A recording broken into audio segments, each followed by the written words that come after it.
ನಮಸ್ಕಾರ ಕರ್ನಾಟಕ ಸ್ನೇಹಿತರೆ, ಒಂದು ದಿನ ಕೈಲಾಸದಲ್ಲಿ ಬಸವಪ್ಪಗಳು ಜಗಳ ಮಾಡಿದ್ವಂತೆ ಶಿವನ್ ಕುರಿತು. ಶಿವ ಷಣ್ಮುಖನ ನವಿಲ್ಗೆ ಯಾವುದೇ ಥರದ ಶಿಕ್ಷೆ ಕೊಡಲ್ಲ, ಜನ ಯಾವುದೇ ಥರದ ಪ್ರಾಬ್ಲಮ್ ಕೊಡಲ್ಲ, ತೊಂದರೆ ಕೊಡಲ್ಲ, ಇನ್ನು ತಾಯಿ ವಾಹನಕ್ಕೂ ಯಾವುದೇ ಥರದ ಪ್ರಾಬ್ಲಮ್ ಕೊಡಲ್ಲ. ಆದರೆ ನಾನು ನಿನ್ನ ವಾಹನ, ನನಗೆ ರೈತರು ಹೊಡಿತಾರೆ, ಕಷ್ಟ ಕೊಡ್ತಾರೆ, ನಾನು ಉಳಬೇಕು ಅಂತ. ಆಗ ಶಿವ ಹೇಳದಂತೆ ದೂರದ ದೃಷ್ಟಿಯಿಂದ ನೋಡಿ ಎಲ್ಲನೂ, ಹೌದು ನಿನಗೆ ಕಷ್ಟ ಇದೆ ಅಂದ್ಬಿಟ್ಟು, ನೋಡು ಬಸವಪ್ಪ, ನಿನಗೆ ಪೂಜೆ ಸಿಗ್ಲಿ ಭೂಲೋಕದಲ್ಲಿ, ಆಮೇಲೆ ಫಸ್ಟ್ 2 ಏಟ್ ಏನು ಹೊಡಿತಾರೆ ಅವು ನಿನ್ನವು, ಇನ್ನು ಮಿಕ್ಕದವನ್ನೆಲ್ಲ ನಾನು ತಗೋತೀನಿ ಹೋಗು ಅಂದಂತೆ. ಅದಕ್ಕೆ ಈ ಪ್ರಾಂತ್ಯಗಳಲ್ಲಿ ಬಸವಪ್ಪಂಗೆ ಶ್ರೇಷ್ಠವಾದ ಪೂಜೆ ಮಾಡ್ತಾರೆ. ನಾವು ನಾನು ಈ ಹಿಂದೆ ವಿಡಿಯೋದಲ್ಲಿ ನಿಮಗೆ ಚಿಕ್ಕರ್ಸಿನಕೆರೆ ಬಸವಪ್ಪನ ತೋರಿಸಿದ್ನಲ್ಲ, ಅದಕ್ಕೆ ಅಣ್ಣ ತಮ್ಮಂದರು ಕಾರ್ಕಳ್ಳಿ ಬಸವೇಶ್ವರ ಅಂತ ಅಲ್ಲಿಗೆ ಬಂದಿದ್ದೀನಿ. ಎಷ್ಟು ಬ್ಯೂಟಿಫುಲ್ ಆಗಿ ದೇವಸ್ಥಾನ ನಿರ್ಮಾಣ ಮಾಡಿದ್ದಾರೆ, ಎಷ್ಟು ಬ್ಯೂಟಿಫುಲ್ ಆಗಿ ದೇವಸ್ಥಾನದ ಇತಿಹಾಸನ ತಿಳಿಸ್ಕೊಟ್ರು ಅಂದರೆ ಇಲ್ಲಿನ ಆಡಳಿತ ವರ್ಗದವರು, ಅವ್ರಿಗೊಂದೊಂದು ಸಲ್ಯೂಟ್. ದೇವ್ರನ್ನ ತೋರಿಸ್ತೀನಿ ಬನ್ನಿ ಸ್ನೇಹಿತರೆ. ನೀವು ಈ ಕಲ್ಲು ಕಟ್ಟಡನ ನೋಡ್ಬೋದು, ಎಷ್ಟು ಹಳೇ ದೇವಸ್ಥಾನ ಇರ್ಬೋದು ಅಂತ ಇಮ್ಯಾಜಿನ್ ಮಾಡ್ಕೊಳ್ಳಿ. ಕಲ್ಲು ಕಟ್ಟಡ ನೋಡಿ,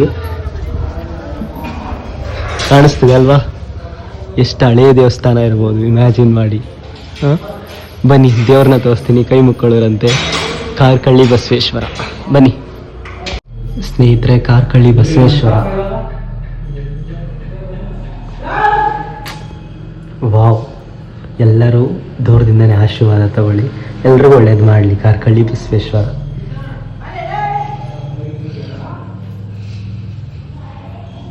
ನಮ್ಮ ದೇವರು ಚಮ್ಮಾಳದಿಂದ ಹಳ್ಳು ಹಿಂದೆ ಮಾರಕ್ಕೆ ಹೋಗ್ತಿದ್ರಂತೆ. ಹಳ್ಳು ಮಾರಕ್ಕೆ ಹೋದಾಗ ಏನಾಗೋಯ್ತು, ಅಲ್ಲಿ ಬಸವಪ್ಪ ನಾನು ಬರ್ತೀನಿ ಅಂತ ಕೇಳ್ದಂಗೆ. ಹಾಗೇನು ಮಾಡಿದ್ರು, ಈಗೇನು ಒಂದು ಮಗ ಕೇಳಿದಾಗ ಇಂಥ ತಾವು ನಿಂತ್ಕೊಂಡ್ರೆ ನಾನು ಬರ್ತೀನಿ ಅಂತಂತದಲ್ಲ ಅಂತ ಕೇಳಿದಾಗ ಒಂದು ತಣ್ಣೀರು ಬಟ್ಟೆ ಹಚ್ಚಿಬಿಟ್ಟು ನೀನು ಬರೋಂಗಿದ್ರೆ ಬಪ್ಪ ಅಂತ ಕೇಳ್ದಂಗೆ. ಅವನೇನು ಮಾಡ್ದ, ಹಳ್ಳು ಮೂಟೆಗೆ ಬಂದು ಸೇರ್ಕೊಂಡು. ಯಾರು? ಬಸವಪ್ಪ ಬಂದು ಸೇರ್ಕೊಂಡಾಗ ಆಗ ಊರಿಗೆ ಮಾರ್ಗಾಡಿಲಿ ತಗೊಬಂದಾಗ ಏನು ಮಾಡಿದ್ರು, ನಮ್ಮ ಬಸಪ್ಪನ ಕತ್ಕೊಂಡಾಗವ್ರು ಏನ್ಬಿಟ್ಟು ಚಮ್ಮಾಳದವರೆಲ್ಲ ಬಂದು ಅಡ್ಡ ಹಾಕಿದ್ರು. ಈ ಚಮ್ಮಾಳ ಎಲ್ಲಿರೋದು? ಚಮ್ಮಾಳ ಸಾತ್ನೂರ್ ಹತ್ರ. ಚಮ್ಮಾಳದ ಹತ್ರ. ಸಾತ್ನೂರ್ ಚಮ್ಮಾಳ ಹತ್ರ. ಆಗ ಅಲ್ಲಿ ಬಂದಾಗ ಏನು ಸುರಿದ್ರು, ಹಳ್ಳಿನ ಸುರಿದ್ರು. ಹಳ್ಳಿ ಸುರಿದಾಗ ಬಸಪ್ಪ ಇರ್ಲಿಲ್ಲ, ತಾವರೆ ಮಾರ್ಕ್ನಾಗ ಬಿಟ್ಟ. ತಿರ್ಗಾ ಹಳ್ಳೆಲ್ಲ ಊಟ ಮಾಡ್ಬಿಟ್ಟು ಇಲ್ಲಕ ನಾವು ನೋಡ್ಕೊಂಡು ತಿರ್ಗಾ ಹಳ್ಳಿ ಮೂಟೆ ಬಂದು ಸೇರ್ಕೊಂಡು ಬಂದು ಇಲ್ಲಿ ಸ್ಥಾಪನೆ ಆಗ್ಬೇಕಾದ್ರೆ ಗುರುಗಳ ಮನೇಲಿ ಆ ಸ್ವಾಮಿಯ ಮಡಗೋದು. ಇವನು ಚಂಡಮೇಯಕ್ಕೆ ಇರೋದನ್ನ, ಚಂಡಮೇಯದವನು ನಮ್ಮ ಒಕ್ಕಲ್ತನ ಮಡಗನೆ, ನಮ್ಮ ಆಗುದ್ಲಕನಪ್ಪ ಇದು ಮಾಡಿಕೋಕಾಲ್ತು ಅಂದ್ಬಿಟ್ಟು ಅಲ್ಲಿ ಪಕ್ಕದಲ್ಲಿ ಒಂದು ದೇವಸ್ಥಾನ ಇತ್ತು, ಅಲ್ಲಿ ಮಡಗಿದ್ರು, ಅಲ್ಲೂ ಇರೋದು ಅದನ್ನ. ಆಗ ಇಲ್ಲಿ ಒಂದು ಹಿಂದೆ ಬಿದ್ರ ಮೇಲೆ ಇತ್ತಂತೆ, ಇಲ್ಲಿ ಸ್ಥಾಪನೆ ಮಾಡಿ ದೇವಸ್ಥಾನ ಸ್ಥಾಪನೆ ಮಾಡಿದ್ರು. ಇಲ್ಲಿ ಸ್ಥಾಪನೆ ಮಾಡಿದ್ರಲ್ವಾ, ಅಲ್ಲಿಂದ ಈಚೆಗೆ ಸ್ಥಾಪನೆ ಮಾಡಿದ್ಮೇಲೆ ಈ ಒಂದು ಬಸಪ್ಪ ಇಲ್ಲಿ ಬಿಟ್ಕೊಂಡು ಇಲ್ಲಿ ಇಂಪ್ರೂವ್ಮೆಂಟ್ ಆದ.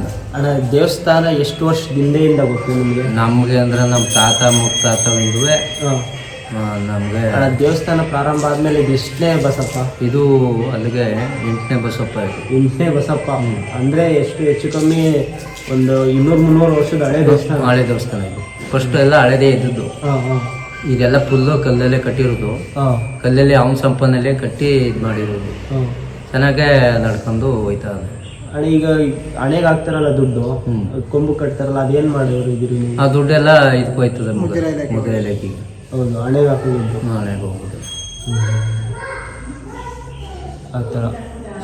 ಅಣ್ಣ, ಇಲ್ಲಿ ಈಗ ಬಂದು ಅರ್ಸ್ಕೊತಾರಲ್ಲ, ಈ ಕೆಲವು ದೇವಸ್ಥಾನಗಳಲ್ಲಿ ಮನೆ ಕಟ್ಟಬೇಕು ಅಂತ ಅರ್ಸ್ಕೊತಾರೆ, ಆ ದೇವಸ್ಥಾನದ ವರ್ಗಗಳೇ ಬೇರೆ ಇದೆ. ಇನ್ನು ಕೆಲವು ದೇವಸ್ಥಾನ, ಇಲ್ಲೆಲ್ಲ ಒಂದು ದೇವಸ್ಥಾನ ನೋಡಿದೆ, ಅವ್ರ ಮನೆ ಹಸುಗಳಿಗೆ ಕರುಗಳಿಗೆ ಹುಷಾರಿಲ್ಲ ಅಂದ್ರೆ ಹೋಗಲ್ಲಿ ಕೈ ಮುಗಿದ್ರೆ ಹುಷಾರಾಯ್ತದೆ ಅಂತ ಇಲ್ಲಿ ಬಂದು ಪಾದ ಕೇಳ್ತಾರೆ. ಪಾದ ಕೇಳಿದಾಗ ಕೈ ಮುಕ್ಕತ್ತಾರೆ. ಕೈ ಮುಕ್ಕಂದು ಅವ್ರು ಒಳ್ಳೇದಾದಾಗ ಅವ್ರು ಏನು ಕೈ ಮುಕ್ಕಂದಿರ್ತಾರೆ ದುಡ್ಡದಲ್ಲಿ ಏನಿದ್ದಾಗ ತಂದಿಲ್ಲ ನಾಲ್ಕು ಕಂದನ ಮಾಡ್ತಾರೆ. ಇಲ್ಲ ಏನೋ ಬಸಪ್ಪನಿಗೆ ಏನು ಮಾಡ್ಬೇಕು ಅವ್ರ ದುಡ್ಡಲ್ಲಿ ದುಡ್ಡು. ಅಣ್ಣ, ಊರಲ್ಲಿ ಎಷ್ಟು ಜನ ಕುಟುಂಬ ಇರೋದು ಟೋಟಲ್ ಒಟ್ಟು ಜನಸಂಖ್ಯೆ ಊರಲ್ಲಿ ಒಂದು 800 ಕುಳ ಬಂದದ. 800 ಕುಳ ಬರ್ಬೋದು. 800 ಕುಳ ಅಂದರೆ ಕುಳ ಹೊರಗಡೆ ಎಲ್ಲ ಅದೇ ಕುಳ ಭಕ್ತಾದಿಗಳು ಬೇಜನ್ ಬಿದ್ದಾನೆ ಅವನಿಗೆ. ಪಾದ ಅಣ್ಣ ಇವಾಗ ಅದು ರಿಯಲ್ ನಿಜ ಆಗುತ್ತಾ ಅಣ್ಣ ಅದು ಅದಾಯ್ತದೆ ಅದು ಪಕ್ಕ ಈ ಕಡೆ ಪಾದ ಈ ಕಡೆ ಎಡಗೈ ಇಕ್ಕಿದ್ರೆ ಅವನು ಆಯ್ತಿದೆ ಅಂದರೆ ಕೊಡ್ತಾನೆ, ಆಗೋದಿಲ್ಲ ಅಂದ್ರೆ ಕೊಡೋದಿಲ್ಲ. ಏನಂದ್ರೆ ಯಾವುದೇ ಕಾರಣಕ್ಕೂ ಕೊಡೋದಿಲ್ಲ. ಅಣ್ಣ ಈಗ ಚಿಕ್ಕದು ಕರು ಇಲ್ಲದೆ ದೇವ್ರ ಸ್ಥಾಪನೆ ಮಾಡಿ ಅದಕ್ಕೆ ಲಿಂಗಾಣೆ ಮಾಡಿ ಮುದ್ರೆ ಲಿಂಗಾಣೆ ಮಾಡ್ತಾರೆ. ಫಸ್ಟು ಲಿಂಗಾಣೆ ಮಾಡಿದ್ಮೇಲೆ ಆಮೇಲೆ ಸ್ವಾಮಿ ಮೈದುಂಕ ಬರು. ಇಷ್ಟು ವಿಚಾರ. ಕಾರ್ಕಳ್ಳಿ ಬಸವೇಶ್ವರ ಅಂತ ಪೂಜೆ ಇಲ್ಲಿ ಸೋಮವಾರನೇ ಪೂಜೆ. ಮುಖ್ಯ ಪೂಜೆ ಸೋಮವಾರ. ನಾಳೆ ಸೋಮವಾರ. ನಾಳೆ ಸೋಮವಾರ ಮುಖ್ಯ ಪೂಜೆ.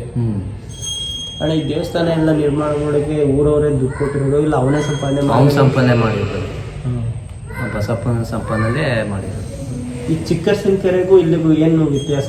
ಅಣ್ಣ ತಮ್ಮದಿರೋರು, ಜೋಡಿ ಬಸವಣ್ಣಗಳು. ಜೋಡಿ ಬಸವಣ್ಣಗಳು. ಇವನ ಹಬ್ಬಕ್ಕೆ ಅಂಬತ್ತನ ಅವನ ಹಬ್ಬಕ್ಕೆ ಮುಯ್ತು. ಹಂಗೆ ಇಲ್ಲಿ ಅವ್ರು ಮಾಡೋದು, ಅವನಿಲ್ಲಿ ಇವ್ರು ಮಾಡೋದು. ಹಂಗೆ ಅಲ್ಲ, ತಲಾಂತರದಿಂದ ಏನಾರು ಅದ ಅಥವಾ ಈಗ ಆಗಿನಿಂದ ಹಂಗೆ ಮುಂದೆ ಯಾವಾಗ ದೇವರು ಇಲ್ಲಿ ಉದ್ಭವ ಆಯ್ತು, ಉದ್ಭವ ಆಗುತ್ತಾವೆಂದು ಅಷ್ಟೇ. ಅಣ್ಣ ಈ ರಾಜರಿಗೂ ಚೋಳರಿಗೂ ಅವ್ರಿಗೂ ಯಾರಿಗಾರು ಸಂಬಂಧ ಇಲ್ಲಿಗೂ ಏನು ಸಂಬಂಧ ಇಲ್ಲ. ಅಲ್ಲ, ಅಲ್ಲೊಂದು ಬಸವಪ್ಪ, ಯಾವ ಬಸವಪ್ಪ ಅಂತ ನನಗೆ ಹೆಸರು ಮಾಡ್ತಾವನೆ. ಆ ಬಸವಪ್ಪಂಗೆ ಮೈಸೂರು ಒಡೆಯರ ಸಂಬಂಧ ಇರೋದಂತೆ. ಏನು ಅಂದರೆ ಆ ಬಸವಪ್ಪ ಕಲ್ಲು ವಿಗ್ರಹ ಯಾವುದೋ ಒಬ್ಬ ಜ್ಞಾನಿ ಬಂದ್ಬಿಟ್ಟು ಅಲ್ಲಿ ಪ್ರತಿಷ್ಠಾಪನೆ ಮಾಡಿರ್ತಾನೆ. ನಂಗೆ ಹುಷಾರಿಲ್ಲ ಅಂದು ಬಸವಪ್ಪಂಗೆ ಹುಷಾರಿಲ್ಲ, ಕಾಯಿಲೆ ವಾಸಿ ಮಾಡುವ ಅನ್ನೋದಕ್ಕೆ ನಂದಿ ಬಸಪ್ಪ ರಾಜರಿಗೆ ವಿಷಯ ತಲುಪಿಬಿಡ್ತದೆ. ಎಲ್ಲ ಬಸವಪ್ಪಗಳು ಹೋದ್ರು ಕರ್ಕೋದ್ರೆ ಹುಷಾರಾಗ್ಬಿಡ್ತದೆ ಅಂತ. ಅದಕ್ಕೆ ಏನ್ ಮಾಡ್ತಾರೆ, ಮೈಸೂರು ಆನೆಕಟ್ಟಿ ಎಳಿಸ್ತಾರೆ. ಅದು ಅರ್ಧಕ್ಕೆ ಬಂದದೆ. ಆಮೇಲೆ ಮುಂದಕ್ಕೆ ನಾ ಬರದೆ ಇಷ್ಟ ತಲೆ ಎತ್ಕೊಂಡು ಕೊಂಡ್ಕಾಕ ನಿಂತ್ಕೊಂಡ್ಬಿಡ್ತದೆ. ನಾ ಬರುದಿಲ್ಲ ಅಂದ್ಬಿಡ್ತಂದೆ ಬಸವಪ್ಪ. ಆಗ ಮೈಸೂರು ರಾಜರೇ ಬಂದಿದ್ರಂತೆ, ಸ್ವಯಂ ಬಂದು ನೋಡಿದ್ರಂತೆ, ಬರುದಿಲ್ಲ ಬಿಡು ಅಂದ್ಬಿಟ್ಟು ಅಲ್ಲೇ ಇಟ್ಟು ಪ್ರತಿಷ್ಠಾಪನೆ ಮಾಡಿ ಕೈ ಮುಗಿದಂತೆ. ಹಂಗೆ ರಾಜರಿಗೂ ಈ ಲಿಂಕ್ ಏನೂ ಇಲ್ಲ. ಊರಲ್ಲಿ ಊರು ಒಗ್ಗಟ್ಟಿಂದ ಎಲ್ಲ ನಿಂತ್ಕೊಂಡು ಹಬ್ಬ ಮಾಡ್ತಾರೆ. ಎಲ್ಲ ಹಿಂಗೆ ಸಾಕಾರ. ಇಷ್ಟು ಮಾಹಿತಿ. ಮತ್ತೆ ದೇಳೂರವ್ರು ಸೇರಿ ಹಬ್ಬ ಮಾಡೋದು, ದೇವನದೊಡ್ಡಿ ಮತ್ತೆ ದೇವನದೊಡ್ಡಿಯವರು ನಮ್ಮೂರವರು. ಆದ್ರೆ ಕಾರ್ಕಳ್ಳಿ ಬಸವೇಶ್ವರ ಅಂತಾನೆ ಫೇಮಸ್ ಅಲ್ಲ ಇದು. ಇಲ್ಲಿಂದ ಒಂದ್ ಸ್ವಲ್ಪ ಜನ ಅಲ್ಲಿ ಪಕ್ಕದಲ್ಲೇ ದೇವರು, ಅದು ದೂರ ಏನಿಲ್ಲ. ಒಂದು ಹಳ್ಳ ಬರ್ಲಾಗಿ ಅವಾಗ ಹೊಸ ಜನ ಹತ್ತ ಸೇರ್ಕೊಂಡು ಹಂಗೆ. ತುಂಬಾ ಧನ್ಯವಾದಗಳು, ತುಂಬಾ ಥ್ಯಾಂಕ್ಸ್. ಒಳ್ಳೆ ಸ್ನೇಹಿತರೆ, ಈ ಬಸವಪ್ಪನೇ ಕಾರ್ಕಳ್ಳಿ ಬಸವಪ್ಪ. ಇವಾಗ ಅಲಂಕಾರ ಎಲ್ಲ ತೆಗೆದು ರೆಸ್ಟ್ ಟೈಮ್ ಇದು ಬಸವಪ್ಪನಿಗೆ. ನನಗೆ ಬಸವಪ್ಪನ ನೋಡ್ಕೊಳ್ಳೋರು ದೇವತಾ ಮನುಷ್ಯನ ಥರ ಆಯಿತು, ಒಳಗಡೆ ಹೋಗಿ ನೋಡು, ಕೈ ಮುಗಿ ಅಂತ ಹೇಳಿದ್ರು. ತುಂಬ ಖುಷಿ ಆಯಿತು. ಈ ಬಸವಪ್ಪ ತುಂಬ ರಗಡಂತೆ. ಯಾರಾದರೂ ಕುಡುಕರು ಗಿಡಕರು ಏನಾದ್ರು ಬಂದು ಕೈ ಮುಗಿದ್ರೆ ಹಾಕ್ಬಿಡ್ತಾನಂತೆ. ಆಮೇಲೆ ಅವ್ರ ತಾಯಿಂದಿರೋ ನೆನೆಸ್ಕೊಂಡಿರ್ತಾರಲ್ಲ, ಇದ್ರಪ್ಪ ತಿಳ್ಕೊಂಡೆ ಅವ್ರ ತಾಯಂದಿರು ಯಾರಾದ್ರೂ ನನ್ನ ಮಗ ಕುಡಿಯೋದು ಬಿಡ್ಲಿ ಅಂತ ಅರ್ಸ್ಕೊಂಡು ಅವ್ರ ಕೈಲಿ ಪೂಜೆ ಮಾಡಿಸಿ ಅಕಸ್ಮಾತ್ ಮತ್ತೆ ಕುಡಿದ್ರೆ ಹುಡಿಕೊಂಡೋಗಿ ಅವ್ರನ್ನ ಅಟ್ಯಾಕ್ ಮಾಡುತ್ತೆ ಬಸವಪ್ಪ. ವಾ ಅಲ್ವಾ, ಎಲ್ಲಾದ್ರೂ ಕೈ ಮುಕ್ಕೊಳ್ಳಿ ಮನೆಯಿಂದಲೇ. ಎಲ್ರಿಗೂ ಲೈಕ್ ಮಾಡು ಬಸವಪ್ಪ. ಸರ್ವೋ ಜನ ಸುಖಿನೋ ಭವಂತು. ಸ್ನೇಹಿತರೆ, ಇಷ್ಟು ಈ ದಿನದ ಬ್ಲಾಗು. ನೆಕ್ಸ್ಟ್ ಎಲ್ಲಾದರೂ ಹೋದರೆ ವಿಡಿಯೋ ಮಾಡಿ ತೋರಿಸ್ತೀನಿ.